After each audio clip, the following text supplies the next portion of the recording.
Apa yang terjadi antara Israel dan Iran tidak kurang mengagetkan dunia. Yang terjadi dengan Iran, kecolongan. Program nuklirnya Iran itu tidak di satu tempat, disebar. Di sini bikin roketnya, di sini pengayaan uraniumnya, di sana bikin rencana warheadnya, di sini bikin isinya boosternya gitu. Punya senjata pemusnah massal yang katanya dipamerkan oleh seorang menteri luar negeri Amerika yang namanya Colin Powell di PBB. Foto-fotonya katanya nih jelas ada senjata, tidak terbukti itu.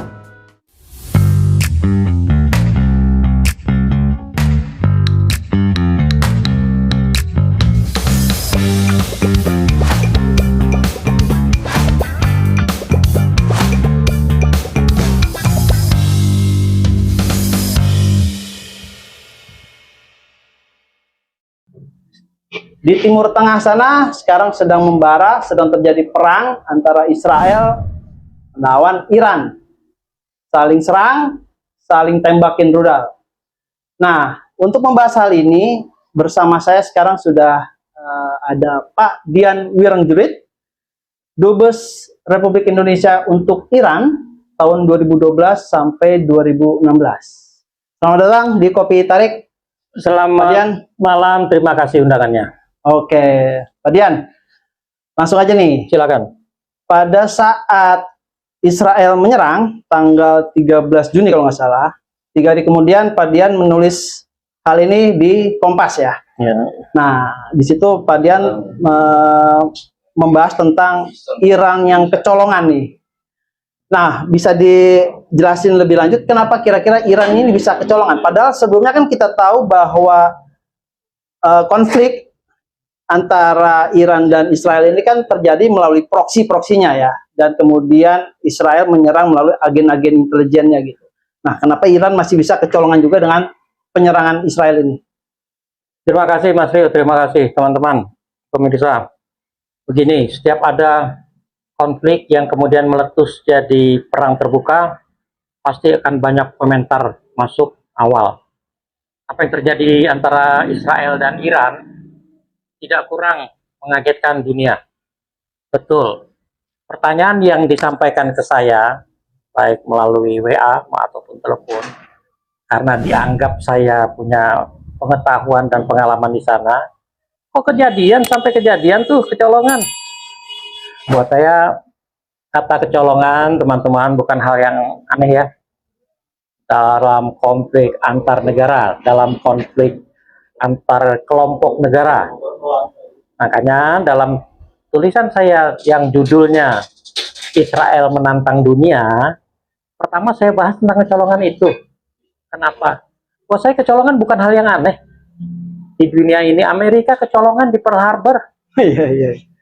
Bagaimana tiba-tiba pelabuhan terbesarnya di Pasifik diserang habis sama Jepang tanpa dia tahu. Makanya kerusakannya bombastis itu sangat fatal. Ya kan? Baru setelah itu Amerika terkaget-kaget mulai mengkonsolidasikan dan memobilisasi pasukannya untuk masuk dan membalas dan kemudian bahkan menyerang Jepang. Iya. Tidak ada yang aneh. Uni Soviet pada tahun 50, bukan 45 juga, kecolongan. Nazi taunya masuk ke Uni Soviet. Itulah yang namanya Operasi Barbarossa. Kaget tuh Uni Soviet, nggak disangka Jerman di mana, Rusia di mana, melewati medan yang tidak kurang ekstrimnya, bisa masuk ke Uni Soviet. Artinya apa? Kecolongan. Kesalahan siapa? Pasti saling tunjuk. Intelijen lah, kecanggihan teknologinya lah yang dianggap masih kurang. Nggak akan selesai menjawab kecuali bahwa yang namanya intelijen memang tugasnya mencari celah. Celah di Pearl Harbor itu disusun beberapa tahun oleh berbagai warga mata-mata Jepang yang ditempatkan di sana. Salah satu yang menarik misalnya seorang tukang reparasi jam ternyata perannya besar. Kenapa? Dia punya kiosnya di atas bukit yang melihat Teluk Pearl Harbor. Dialah yang mencatat dari waktu ke waktu setiap hari pasangnya berapa, tanggal berapa, jam berapa pesawat kapal-kapal Amerika masuk, kapan apa namanya krunya dapat Aktivitas pelabuhan itu jadi. aktivitas pelabuhan. Nah, ketika itu semua dia sudah hafal polanya, ditentukanlah tanggal segini, tanggal ketika itu semua lagi cuti, lagi santai habis tugas, kapal diparkir semua, artinya pelabuhannya penuh, habis. Nah, yang terjadi dengan Iran, kecolongan. Kalau secara geografi, kan nggak mungkin serangan darat, Ya. nggak mungkin serangan laut apalagi. Dan mungkin hanya udara.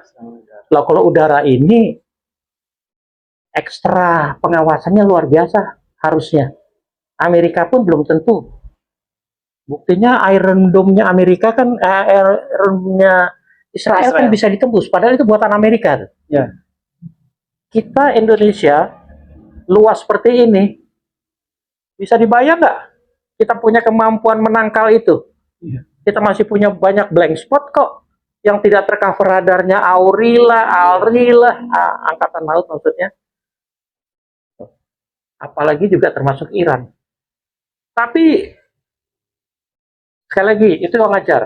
Yang harus diperhatikan buat saya, kesiapan Iran bereaksi. Itu di luar dugaan tuh, teman-teman. Di luar dugaan siapapun. Kenapa? Karena, maaf, Israel itu katanya bangsa pilihan, ya kan? Merasa bangsa pilihan. Akibatnya apa? Arogan. Sombong. Meng-underestimate bangsa di sekitarnya, termasuk bangsa Arab dan Iran Persia. Merasa kuat karena di backing Amerika. Mereka merasa punya pengalaman dalam melakukan infiltrasi tadi. Irak pernah kecolongan 81 di reaktor Osirak dengan pesawat satu skadron aja hancur tuh. Mereka lupa pengalaman Irak itu jadi pelajaran buat Iran. Makanya program nuklirnya Iran itu tidak di satu tempat, disebar. Di sini bikin roketnya, di sini pengayaan uraniumnya, di sana bikin rencana warheadnya, di sini bikin isinya boosternya gitu loh. Di sana pabrik metalnya, di sini R&D-nya, litbangnya, mempelajari semua elemen sebuah rudal. Itu tidak diperhatikan. Israel juga gegabah karena merasa pernah menyerang Syria. Sama, khawatir program nuklirnya punya senjata pemusnah massal yang katanya dipamerkan oleh seorang menteri luar negeri Amerika yang namanya Colin Powell di PBB. Foto-fotonya katanya nih jelas ada senjata. Tidak terbukti itu. Sebuah negara seperti Amerika tidak bisa membuktikan, ternyata begitu pasukannya menyerbu tempatnya tidak ada apa-apa, kosong. Artinya apa sih? Baik Israel maupun Amerika ternyata tidak sepenuhnya memiliki kapabilitas yang mereka gembar-gemborkan dan yang dibayangkan oleh kebanyakan masyarakat internasional gitu. Ternyata juga punya banyak celah. Baik Pak. Apakah Israel ini menyerang itu? Kan sebelumnya kita tahu bahwa Suriah jatuh ya, salah satu kemudian kabur yang selama ini kita tahu bahwa dia sekutunya Iran.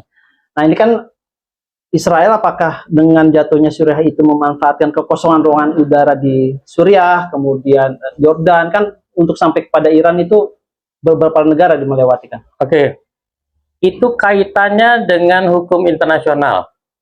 Makanya beberapa, maaf, ngobrol-ngobrol saya dengan teman-teman lain, mereka fokusnya ke hukum internasional. Saya bilang judul tulisan saya, artikel saya itu Israel menantang dunia. Itu jelas menantang hukum.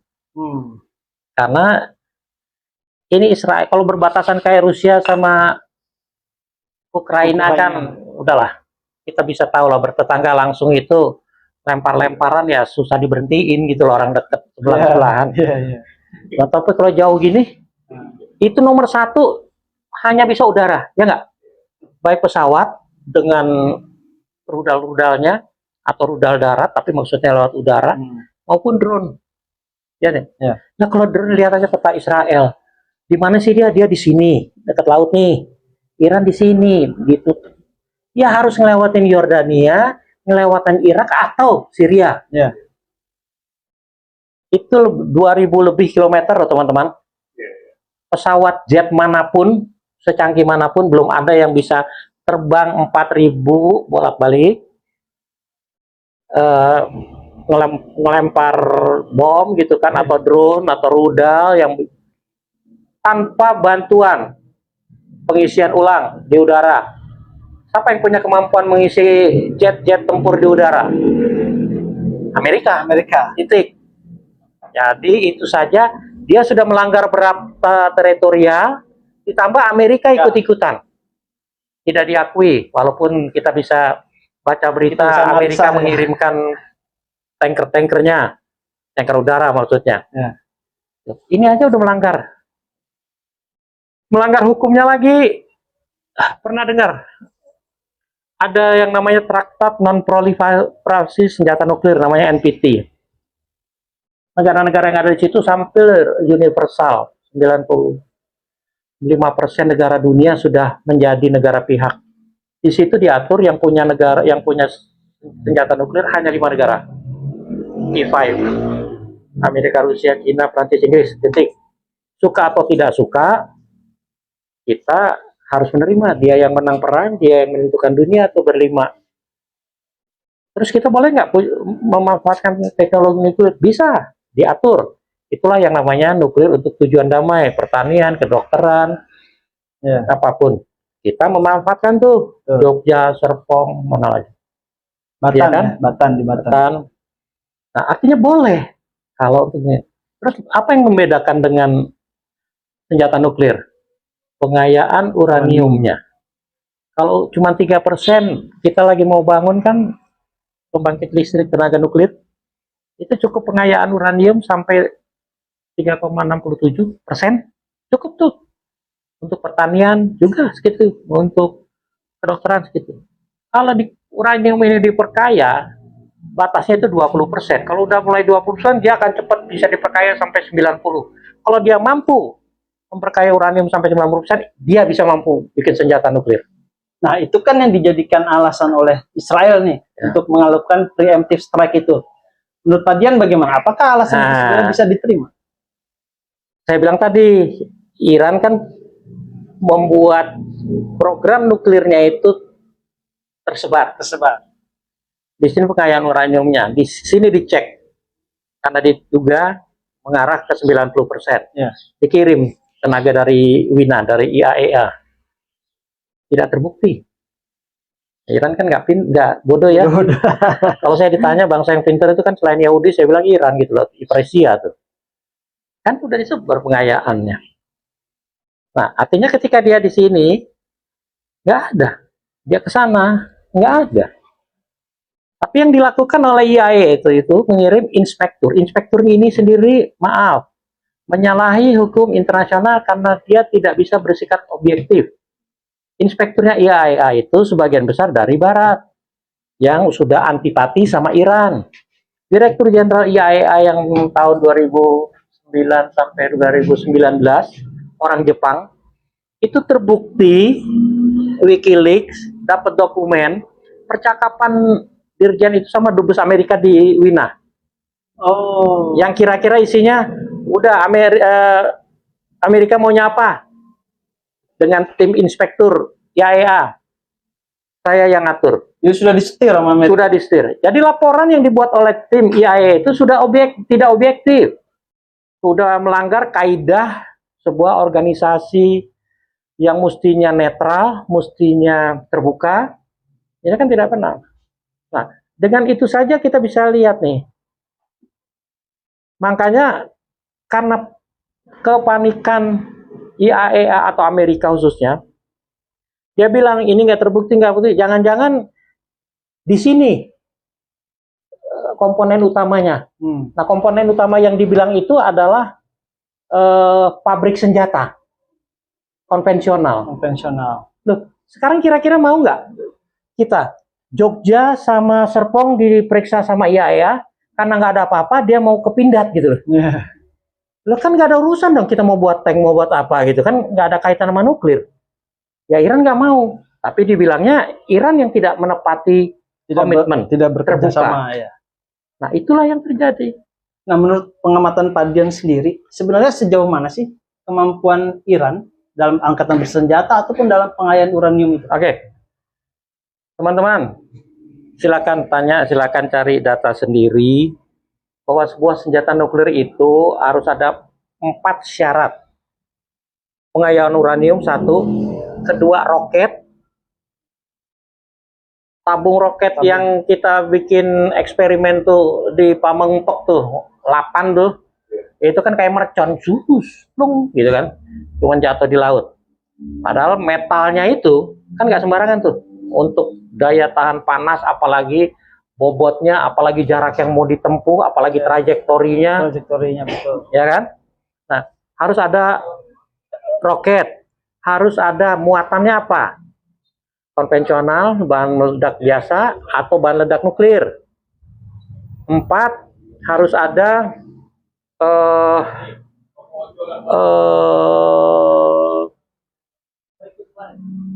target jangkauan. Oh ya. Untuk kecil, Makanya ada rudal balistik gitu ya. nah ada rudal balistik. 4 hal ini Iran mungkin punya pengayaannya, mungkin punya roketnya, punya payloadnya dia siap, tapi nuklirnya sendiri. Elemen berikutnya kelima harus pernah diuji coba. Semua negara nuklir yang ada, 5 negara anggota tetap PBB, Big Five itu ya. plus P5, India, Pakistan, Israel, semua pernah mencoba melakukan uji coba nuklir. Inggris tidak punya tempat, dia numpang di Amerika, di Nevada. Israel tidak punya tempat, numpang di Amerika, di Nevada. Prancis punya tempat di Pasifik dulu. Pasifik, ya. Ingat nggak Rarotonga? Ya. Amerika punya, Rusia punya, Cina punya tempat sendiri. Korea punya. Nah, uji cobanya Korea itu yang melintas Jepang tuh roketnya. Ya. Melanggar hukum internasional, tapi dia nggak peduli. Dia ada kepung kok. Nah, artinya apa sih? Bukan hanya secara hukum ya, secara teknologi pun tindakan Iran itu bisa dibenarkan dalam konteks satu bela diri. Makanya itulah yang dipakai oleh Iran, bahwa kita diserang. Konsep pertahanannya Iran kan defensif. Saya tanya nih teman-teman, pernah dengar revolusi Iran dong? Ya. Ya, 79. Orang takut, domino efek, pengaruh Syiah ke Timur Tengah, terbukti nggak? Tidak ada. Tidak ada. Terbukti nggak ke kita? Tidak ada. Bahkan Iran dianggap lemah, diserang sama Irak. Iya. Orang Irak-Iran ya. Diserang masuk, dibalas serangannya, ditangkal, sampai Iran masuk Irak. Begitu gencatan senjata, Iran kembali ke perbatasan internasional. Berarti tidak ekspansif, kalau mau jujur. Loh, sekarang ujuk-ujuk diserang. Ya, bagaimana? Masa diam saja? Nah, sekarang contohnya beberapa bulan sebelumnya ya, ketika rudal Israel, tapi ditembakannya dari Irak. Karena lagi rame, kan Irak sama Suriah kan sekarang, ya pemerintahannya bisa dibilang ya lemah, belum dianggap lah. Jadi Israel pun semena-mena gitu ya. Kan ditembaknya dari Syria atau Irak. Jatuh di dekat salah satu instalasi nuklir. Israel bangga kan. Ini kalau satu aja bisa masuk, apalagi banyak, kira-kira kan gitu. Ya. Tapi Iran kan membalas, jatuh juga di padang pasirnya sana. Masing-masing hanya menunjukkan, gue mampu kok, gitu loh. Tapi silakan coba. Ternyata Israel nggak belajar dari sebelumnya, gitu ya. Dianggap Iran dalam keadaan lemah seperti Irak, seperti dulu. Jadi bisa diserang karena sanksi, lemah karena sanksi nih. Sanksinya Amerika kan luar biasa, itu sanksi Barat itu. Jadi dianggap lemah, rakyat susah, inflasi tinggi, lapangan udah segala macam. Diserang. Makanya kaget. Karena balasannya juga nggak main-main gitu ya. Dan Iron Dome sama Patriot yang dibanggakan itu tembus tuh gitu. Jadi sebenarnya Iran memiliki kemampuan itu ya. Kemampuan itu jelas.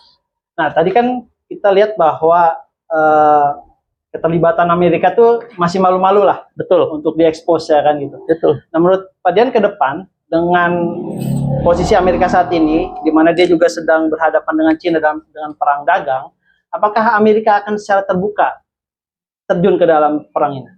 Teman-teman, begini, yang namanya perang itu makan manpower, tenaga, pikiran, dana, segala macam, termasuk energi. Ratusan pesawat, bukan hanya pesawat jet yang konsumsi energinya sangat tinggi, tapi juga kan ada pesawat yang surveillance, ada pesawat tanker, ada pesawat apa namanya yang radar tuh. Semua butuh energi BBM. Sementara rakyatnya sendiri sehari-hari hidup butuh BBM. Ya kan? Nah, dari segi energi saja menurut data, daya tahan energinya Israel itu hanya 29 hari. 1 bulan ya kurang. 1 bulan. Kalau itu terjadi, dia mau mengandalkan dari mana? Dari Hormuz untuk lewat selat itu tidak mungkin, pasti ditutup sama Iran. Minyaknya Dubai itu lewat itu nggak bisa. Kalaupun katakan lolos, dia mau masuk lewat Bab el Mandab, apa namanya Yemen sama Djibouti itu, sama Eritrea, juga akan dicegat sama Houthi. Ada Houthi ya. Nggak bisa masuk. Dia akan hanya bisa mengandalkan minyak dari Azerbaijan, dari Eropa sana tuh, Eropa Asia Tengah tuh, sama dari mungkin anak Kanada atau Amerika lewat Laut Tengah. Lebih jauh tuh. Ya enggak? 29 hari itu kalau terjadi, jangankan perangnya berhenti, rakyatnya berontak.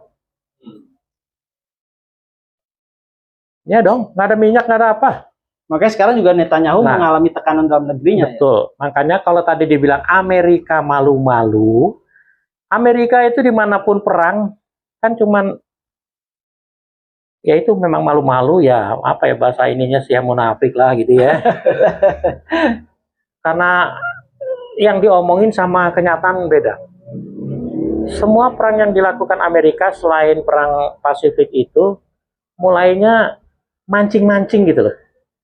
Nah sekarang tanker-tanker di atas itu, tankernya Amerika, itu bisa saja terjadi kesalahan manusia loh. Karena radar belum tentu nangkep ini pesawat jet atau pesawat biasa, kan beberapa kasus kan pesawat komersial biasa kan ditembak jatuh. Ya. Karena diduga pesawat militer yang melakukan mata-mata di atas negara itu kan. Seperti pesawatnya mana tuh, Malaysia lah atau apa yang jatuh di Korea lah, yang jatuh di sana. Nah, itu semua apa ya? Apa tidak rawan gitu loh. Amerika menunggu. Kalau misalnya kan Amerika bilang gini nih, si Paman Donald tuh. Amerika hanya akan terlibat kalau pangkalannya diserang. Entitasnya diserang, kedutaannya. Ya nggak mungkin dong. Ya kan? Kalau nyerang pangkalan kan, tapi kalau salah tembak kan mungkin aja. Nah, itulah dipancingnya tuh apa namanya di skenariokannya, mungkin tankernya jatuh, alasan dia masuk nyemplung. Itu kan seperti perang Vietnam segala macam tuh. Dia patroli boatnya sama Vietcong, dia pakai tentara Amerikanya pakai boatnya Vietnam Selatan. Masuk ke Vietnam Utara, masuk di kali itu, Vietcong nggak tahu nih isinya bule nih disikat. Isinya dikira Vietnam Selatan, disikat, ternyata isinya Amerika. Amerika baru nyemplung gitu loh. Modalnya kan begitu gitu loh. Ini sekarang lagi mancing-mancing di Ukraina misalnya, ya kan? Cuman sejauh ini Rusia main cantik. main cantik dan tidak bisa digertak gitu. Iya. Gertak ya dia balas besar-besaran juga. Nah, kalau misalnya Amerika akhirnya tidak malu-malu nih, kemudian atau dia terpancing, kemudian terjadi perang yang lebih luas. Kira-kira dampaknya secara global itu gimana, Pak? Dan mungkin apa ada efeknya ke Indonesia gitu? Ini sudut pandang saya. Ya. Perang global tidak mungkin. Oh. Apalagi perang nuklir. Cukuplah sekali.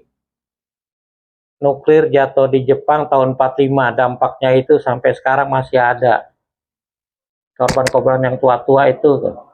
Sekarang Jepang tahun itu dan dijatuhkannya di Nagasaki dan Hiroshima yang relatif penduduknya cuma ratusan ribu. Sekarang kalau jatuhnya di Teheran atau di Tel Aviv jutaan. Lah kalau kok kecipratan tetangga-tetangganya segala macam, terus apalagi yang lain ikut-ikutan. Amerika ikut-ikutan, Rusia pas sudah bilang, saya juga nggak akan diem. Wah, runyamnya dunia ya udah. Bukan hanya krisis kemanusiaan ya, udah pasti krisis ekonomi, krisis kemanusiaan, krisis apalagi segala macam krisis lah yang terjadi. Tapi Indonesia kan jauh nih, Pak, kalau jarak. Kira-kira ada efeknya gimana? Ini pertanyaan yang sekarang jadi apa ya, tren. Semua nanyanya termasuk menteri-menteri kita konon membahas dampak perang. Saya bilang, kita nggak ada perang aja krisis terus. Kenapa mikirin krisis gara-gara perang sana? Benahin dulu kita. Daya tahan energi kita, tahu kan? BBM 18 hari. Oh, lebih kecil dari Israel dong? Ya lebih kecil, kita lebih luas, penduduknya lebih banyak, gila aja. BBM 18 hari, LPG 21 hari atau 24 hari. Nah, semua kita tergantung kok. Ya nggak? Kita kebutuhannya 1,6, produksinya cuma 700, itu pun turun terus. Makanya tergantung sama Singapura. Nah, saya kebetulan pulang dari Teheran, saya diperbantukan di SDM sama Yonan. Jadi ya ngerti-ngerti dikit lah tentang energi gitu ya kan. Makanya ini nyimpang dikit ya. Kita dalam rangka menyusun sebuah konsep ketahanan energi yang tadi itu cuma 18 hari, pengennya minimal sebulan. Jadi ditugaskanlah Wapres yang dulu untuk menggarap ekonomi Indonesia Timur supaya storage untuk 12 hari itu dibangun di kawasan timur gitu. Yang ada apa? Sampai sekarang nggak jadi-jadi kan, rebutan kontrak. Oke, Pak Dian, terakhir Pak Dian, pesan-pesan mungkin buat pemirsa. Udah terakhir nih. Oke. Ya, terkait dengan bagaimana sikap kita terhadap perang Iran Israel ini ke depan, apakah kita harus mendukung salah satu pihak atau karena netizen juga ada terbagi-terbagi. Sudah jelas kita berpihak di Iran. Walaupun kita malu-malu. Malu-malunya itu yang lain mengutuk serangan Israel, kita mengecam. Secara diplomatik beda ya. Mengutuk sama mengecam. Mengutuk keras, mengecam udah lebih lunak, menyayangkan, lebih lunak lagi itu, ya kan? Menyesalkan, gitu lebih lunak lagi tuh. Sementara negara Eropa saja ada yang berani mengutuk. Kita selalu itu, karena kita tidak, maaf, berkali-kali saya tulis, berkali-kali saya bicara, kita tidak punya leverage, daya ungkit diplomasi kita untuk berperan. Saya cerita ya. Saya di Jenewa, mana tadi kita ngobrol, kita di Jenewa, nanganin keamanan internasional. Suatu ketika ketika saya di sana, datanglah instruksi dari Presiden, telepon duta besar saya, waktu itu saya kepala bidang politik. Terus saya dipanggil sama duta besar. Dian, saya barusan ditelepon sama Pak Presiden. Wih, hebat Pak. Kenapa Pak? Bapak promosi. Wah, promosi apa? Saya disuruh menjajaki supaya Indonesia bisa masuk berperan dalam menengahi Palestina Israel secara luas. Waktu itu belum perang Iran kan? Oh bagus Pak. Saya harus ngapain? Ya Bapak harus ketemu dubes Israel dulu dong di sini. Kalau Palestina kan woi datang, masih datangnya gitu loh ya kan. Kalau Palestina kan kita harus pendekatan dulu gitu kan. Udahlah saya deketin dari diplomat yang setara saya. Terus saya mau ketemu, oke, kalau gitu yuk atur di mana tempat tertutup. Jangan Pak, tempat terbuka aja. Kenapa harus tertutup? Kita Diplomat kan, Israelnya nih ya. saya bilang ke Pak Dubes saya, jangan tertutup Pak, terbuka aja loh. Kenapa? Kita kan di UN Pak, di PBB. PBB itu Pakistan sama India kalau mau statement itu ngobrol dulu, kita ngobrol ngopi. Lu ntar mau ngomong apa? Oh gue mau ngomong ini, ntar gue ngomong tanggapan. Tahun berikutnya di India ditanyain, lu apa? Ngomong ini, oh, Pakistan nyiapin tanggapan. Itu kenyataan di lapangan diplomasi. Nah sekarang kenapa takut-takut ketemu kalau cuman ngopi teman-teman? Iya. Amerika sama Rusia juga ngopi-ngopi gitu kan? Iya. Nah ketemu lah, terus begitu ketemu Dubes, wah Indonesia mau jadi penengah, kita hargai. Berarti Menlunya harus ketemu. Oke, Menlu ketemu. Dian, Dubes Israel tanya, kapan Menlu you mau ketemu? Besok? Kalau besok saya tinggal telepon Menlu saya, besok datang pasti. Menlu you datang nggak besok? Oh, mulai gelagapan kita. Waduh, kita kan begini, begitu, jauh, segala macam. Ya, terus jadinya kapan? Kirain mau segera katanya. Udah sinis tuh. Sidang HAM, tahu kan? Sidang HAM juga kan di Jenewa tuh, kantornya tiap tahunan. Pembukaan pasti Menlu datang. Mungkin Menlu saya baru sidang HAM. Wah masih lama dong 3 bulan. Ya oke lah. 3 bulan datang, saya ngatur. Pertemuannya berapa? 1+2. 1+2 tuh Menlu plus 2, dia juga Menlu plus 2. Oke, saya siapin ruangan. Nah itu harus tertutup karena Israel pasti nyiapin wartawan buat pengumuman nih gitu kan. Jadi saya tempat tertutup yang ada jalan belakang loh. Ketemulah. Fotonya saya pagi-pagi saya telepon. Jadi tapi ada perubahan. Kita 1+5. Dia bawa delegasi yang ortodok tuh, ultra ortodok tuh. Oh, rabi-rabinya itu. Rabi-rabinya tuh. 1+5. Wah, kita kan siapnya Menlu sama bawa ajudan dari Jakarta, saya nangani. Ya makanya saya ikut. Jadi saya ikut pertemuan itu. Kita tambahin 5. Wah ini saya mau masuk hotel itu udah dicegat tuh sama Mossad tuh. Nggak boleh masuk.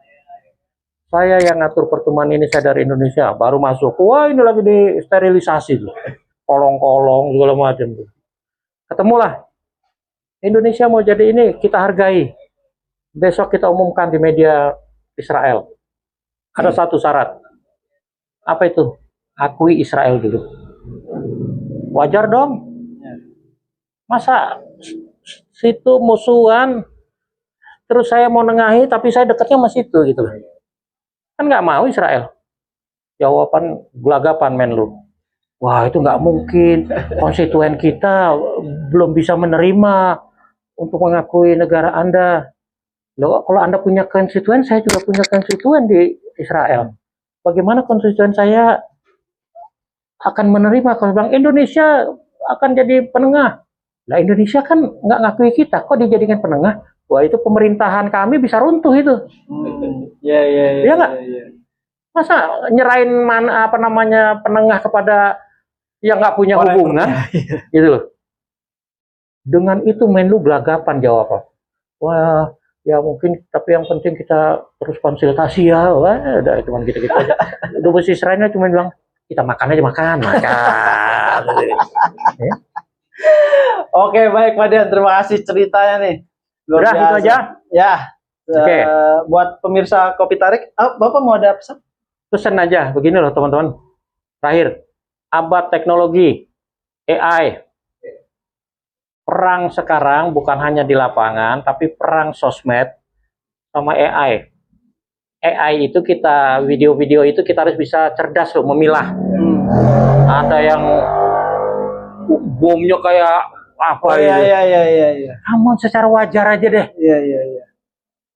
Airport itu nggak perlu bom seperti itu bomnya harus seberapa gede gitu kan. Ini runway-nya jatuhin 2 bom di sini sama sini udah nggak bisa terbang tuh pesawat ya nggak? Jadi ketahuan bener ngarangnya. Ya. Ya nggak? Ya. Ya dua pihak lah. Ya. Sama juga perang kata-kata.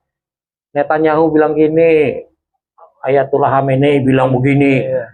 Ancam-ancaman itu sudah dari tahun 2002 tidak terbukti. Saya datang 2012, katanya Israel mau menyerang musim rontok. Saya datang Februari, musim rontok sekitar Agustus. Tidak terbukti itu sampai saya pulang, baru kemarin terbukti. Jadi hati-hati memaknai yang namanya perang sosmed dan AI. Terima kasih. Oke, baik. Terima kasih, Pak Dian. Oke, pemirsa Kopi Tarik, demikian perbincangan saya dengan Pak Dian Wiranjurit. Mungkin ini bisa jadi nanti ya, kalau perangnya berlanjut kita ngobrol lagi, Pak ya. Kalau misalnya perangnya panjang nih, Kan kita tadi saya udah ngobrol bilang, lagi. mudah-mudahan nggak lebih dari 29 hari. Oh iya. Jadi semua aman. Stay tune di Kopi Tarik, makin ditarik makin sip. Ingat, Kopi Tarik ada tempat untuk berpikir, berbagi, dan bergerak. Assalamualaikum warahmatullahi wabarakatuh. Waalaikumsalam. Terima kasih teman-teman. Makasih.